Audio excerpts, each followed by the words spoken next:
Good morning बच्चों। Day before yesterday we have done classification Bharat में V S. गुहा साहब का प्रजाति का वर्गीकरण जो उन्होंने 1931 में दिया था और उन्होंने 6 भागों में भारतीय प्रजातियों को बांटा था और 9 उपभाग किए थे उनके जोग्राफर रिशेल साहब ने 1944 में वो पब्लिश हुए थे। उसमें से अपन ने 4 भाग किए थे, ठीक है। मेडिटेरियन के तीनों भाग, पहले मेडिटेरेनियन और ओरिएंटल मेडिटेरेनियन किया था।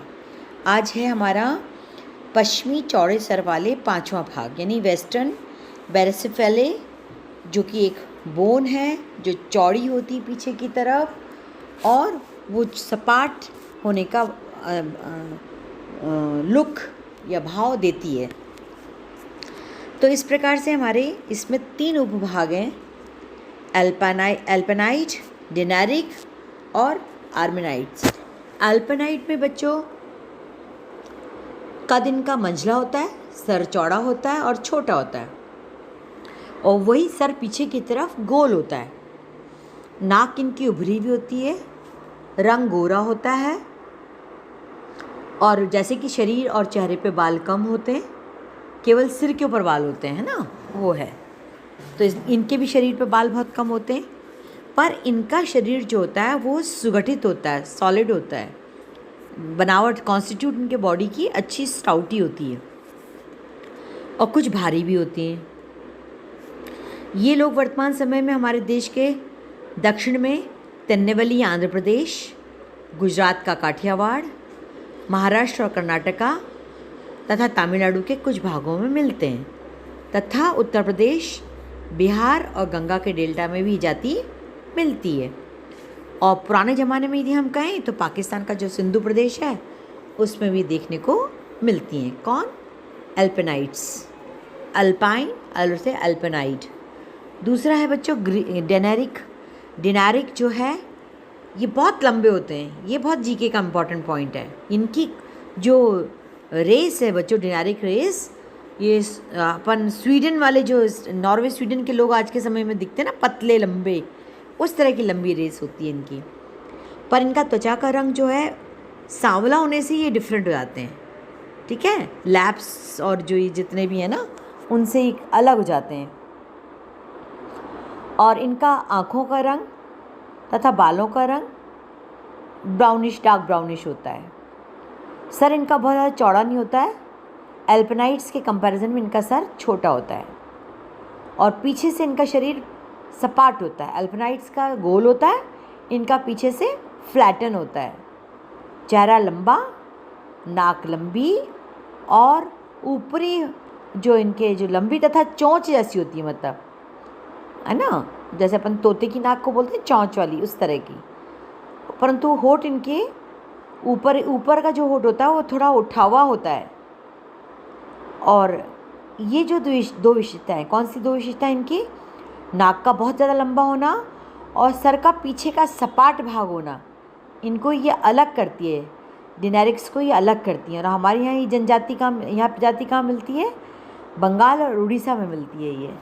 और इसमें कुछ भाग कुर्ग क्षेत्र में मिलता है। कुर्ग कहाँ है? कर्नाटका का भाग। और काठियावाड़, तमिलनाडु में भी ये मिलते हैं और महाराष्ट्र में इनका मिश्रण लंबे सर वालों के साथ हो गया है। और इसकी एक शाखा हमारे उत्तर पश्चिमी हिमालय से पश्चिमी नेपाल की ओर, यानी जो आपका जम्मू वगैरह वाला जो क्षेत्र है ना, वहाँ से नेपाल तक गई है ये, जम्मू, हिमाचल और फिर देन नेपाल वाले क्षेत्र तक। तो डेनारिक्स का खास बात क्या हो गई बच्चों? पतले, लंबे, त्वचा का रंग सांवला, ब्राउनिश होता है, आँखों का रंग भी, और पीछे से इनकी जो सर होता है वो सपाट होता है।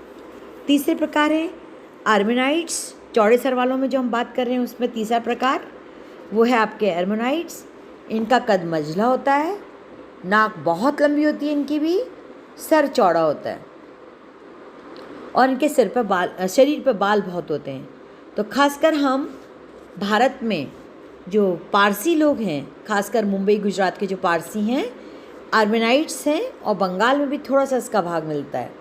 तो बम्बई के पारसियों को हम आर्मेनाइट, आर्मीनियन से आर्मेनाइट लोगों की कैटेगरी में चौड़े सर वाले है ना, वेस्टर्न पैसिफिक जो है उसके अंदर इसको हम क्लासीफाई करा है गुहा साहब ने। फिर छठा क्लासिफिकेशन गुहा साहब के हिसाब से राशियल साहब ने उसमें ऐड किया जो नॉर्डिक्स।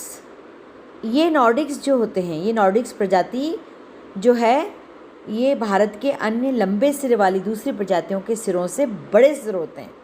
जैसे हम कहते हैं ना, सर बड़ा सरदार का पैर बड़े गंवार के, जो स्टेट कहावतें हैं अपने लोकल, तो यानी कि इनका सर बहुत बड़ा होता है भारत की अन्य प्रजातियों की तुलना में। और इनका सर का मेहराब ऊंचा नहीं होता है, नीचे की तरफ फ्लैटन होता है।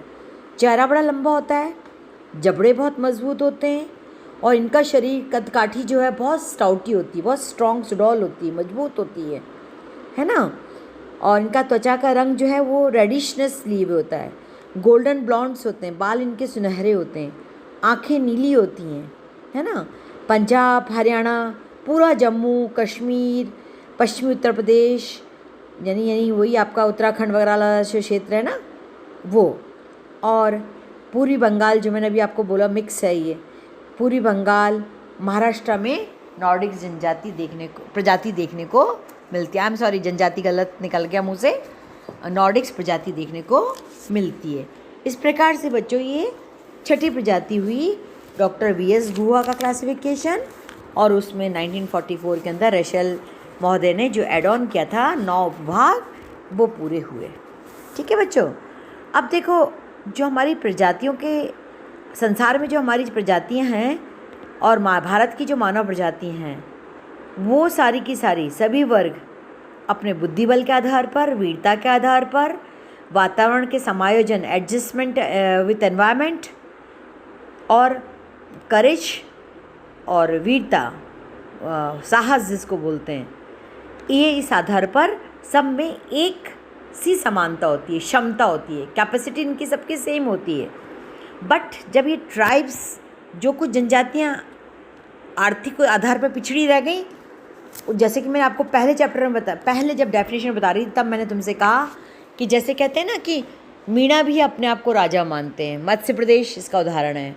या हम जम्मू में जैसे हम बोलते हैं ना, अर्जुन की जो माँ थी वो नाग समुदाय की थी, उल्पी, है ना। तो ये बच्चों ये मत्स्य जो है जनजाति है, ये जनजाति क्यों रह गई? क्योंकि इन्होंने जो भी रेस वक्त के साथ डेवलप नहीं होती है, विकास नहीं कर पाती, कदम ताल नहीं मिला पाती, वो पिछड़ जाती है। इसलिए हमारे यहाँ देखो तुम, वैसे तो हमारे यहाँ ये जो जात, मैंने फर्स्ट उसमें बोला था कि जाति का आधार जो है वो कोई ऊंची जात छोटी जात इससे नहीं था। हमारे यहाँ काम के आधार पर, कर्म के आधार पर, काम के आधार पर जो युद्ध कर सकता है वो क्षत्रिय है, जो ज्ञान बांट सकता है वो ब्राह्मण है, जो सेवा कर सकता है वो शूद्र है, जो व्यापार कर सकता है वो बनिया। ये मुख्य आधार था हमारे यहाँ के गुरुकुलों में, ऋषि मुनियों के उसमें आश्रमों में। पर ये तो कुरूप हो गया है ना। तो इसलिए आज हम ये बात दावे के साथ कहते हैं कि जनजाति का स्वरूप किसी बायोलॉजिकल आधार पर नहीं है, बल्कि ये सामाजिक भिन्नताओं के आधार पर ज़्यादा अंतर लिए हुए हो गया। और कई लोग कहते हैं कि आर्यन और द्रविडियन कोई प्रजाति नहीं है। Wrong use of the words Dravidians and Aryans, Aryans बोलेंगे इंग्लिश में, और ये शब्द जो है ये सही है और इस बात को हमें मानकर चलना चाहिए। अब कुल मिलाकर बच्चों ये बात हम कह सकते हैं ना कि जितने भी, जैसे हेडले ने किया क्लासिफिकेशन, और हेडले कहाँ से आ गया दिमाग में, हेडन ने किया क्लासिफिकेशन अपनी किताब रेसेस ऑफ मैन के अंदर। उसने जैसे बताया कि बालों के आधार पे ओलोट्रिकी, सीमोट्रिकी, लियोट्रिकी। ओलोट्रिकी का मतलब है छल्लेदार बाल, वूली हेयर्ड। सीमोट्रिकी का क्या होता है? सीमोट्रिकी यानी लहरदार, वेवी हेयर्ड, और लियोट्रिकी यानी सीधे बाल, स्ट्रेट हेयर्ड वाले। तो ये हेडन ने जैसे क्लासिफिकेशन आधार पर रखा, ये आपको याद रखना है। टी टेक्सले ने त्वचा के वर्ण के आधार पर रखा और केशों को उसको जोड़ा, जो मैंने आपको पहले बताया। कॉपर ने आपके कद, स्ट्रेचर और कैप्लिक इंडेक्स यानी कपाल सूचकांक और हेयर टेक्सचर के आधार पर उन्होंने किया, और ग्रिफिथ टेलर ने त्वचा के आधार पर किया। तो बच्चों ये जो चीज़ें हैं ना, ये जीके के लिए आपको याद करने की हैं, ठीक है। और जैसे हम कहते हैं ना कि भाई, जैसे तुमने देखा होगा कि मंगोलिया, इंडोनेशिया, जापानीज़, कोरियंस, इनके सबके बाल स्ट्रेट होते हैं। और जैसे हम कहें हमारे यहाँ जो जीके के अंदर और डालें हम, जो जापान की आइनुइट जाति है उसके बाल भी इसी तरह से माने जाएंगे, है ना। और भूरे, कत्थई, गोरे रंग के लोग जो हैं उसमें कॉकेशियस प्रजाति या मेडिटेरियन गहरे रंग के लोग आ जाएंगे, ताम्रवर्णीय, जिसमें भूरे रंग के नॉर्डिक्स अल्पाइन लोग तो भूरे रंग के हो गए और नॉर्डिक्स गोरे रंग के हो गए। तो कुल मिलाकर के मिक्स हो गए। और जो ये अफ़गान प्रजाति हैं मंझले सर वाली हैं ये, और अल्पाइन प्रजाति हैं चौड़े सर वाली हैं। और यूरोप, उत्तरी भारत, अफ़गानिस्तान, ईरान, अरब, अफ्रीका, स्पेन, पोर्चुगल, ये हमारे अर्मीनियन प्रजाति के लोग हैं। तो इस प्रकार से बच्चों ये कुल मिलाकर के हम इनका क्लासिफिकेशन इस तरह से कर सकते हैं। और जैसे हमारा हेयर इंडेक्स है ना कि सीमोट्रिकी का हेयर इंडेक्स है 60 से 70 तक, ओलोट्रिकी का हेयर इंडेक्स है 40 से 60 तक, और हमारे जो ये अपने ओलोट्रिकी हो गया, सेमोट्रिक का 40-60 हो गया, ओलियोट्रिकी का जो हेयर इंडेक्स है हमारा ये 80 तक है। तो जो चीन, साइबेरिया, मंचूरिया, रूस, तुर्किस्तान आदि, तिब्बत, सीकियांग, मलय लोगों के आते हैं कि चौड़े सर वाली प्रजातियाँ होती हैं और बाल स्ट्रेट होते हैं। तो इस प्रकार से बच्चों कुल मिलाकर के यदि हम दें तो नेग्रिटो भी सेम होंगे, निग्रो होंगे, उनके भी सेम गुण होंगे। यानी निग्रिटो एक प्रजाति हो गई, निग्रो एक प्रजाति हो गई बच्चों, जो मैं पहले बता चुकी हूँ आपको कथना कापाल के उसके सूचकांक के आधार पे, ऑस्ट्रेलाइड, मेडिटेरियन, नॉर्डिक्स, है ना। और इसमें बच्चों फिर क्या हुआ, नॉर्डिक्स हुए, अल्पाइन हुए, मंगोलियन हुए या मंगोलिक हुए, इनमें थोड़ा थोड़ा अंतर हर जोग्राफर ने अलग अलग किया। क्यों?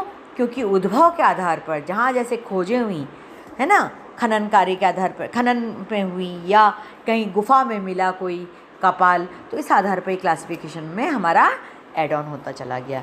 तो इस प्रकार से बच्चों हमारा ये प्रजाति वाला चैप्टर मैंने बहुत समराइज रूप में और टू द पॉइंट रूप में आपको समझाया है।